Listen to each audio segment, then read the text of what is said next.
ટકાવારીનો એક મસ્ત કોન્સેપ્ટ સમજીએ. 27.5 ના 72% પૂછ્યા હોય તો માથું ખજવાડવું પડે, પણ જો કોન્સેપ્ટ એકદમ સિમ્પલ ખબર હોય કે ટકાવારીમાં સંખ્યા આડીઅવળી થઈ શકે, એટલે 27.5 ના 72% એ જ 72 ના 27.5% કહેવાય. હવે 72 ના 27.5% કરવામાં શું ફાયદો થાય?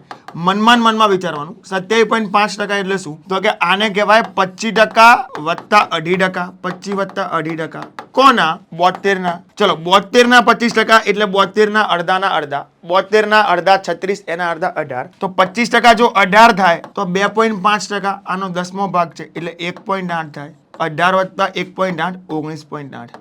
આપણે પ્રેક્ટિસ એવી કરવાની છે કે આ બે સ્ટેપ મનમાં થઈ જાય, ગણતરી ના કરવી પડે અને સીધો જવાબ આવે. તો આ રીતે બહુ સરળતાથી તમે ટકાવારીનો કોન્સેપ્ટ ઉપયોગ કરી શકો છો. જો સમજ્યા હોય તો આનો જવાબ કોમેન્ટ બોક્સમાં બતાવો અને આવી જ વધુ માહિતી માટે વેબ સંકુલને ફોલો કરો.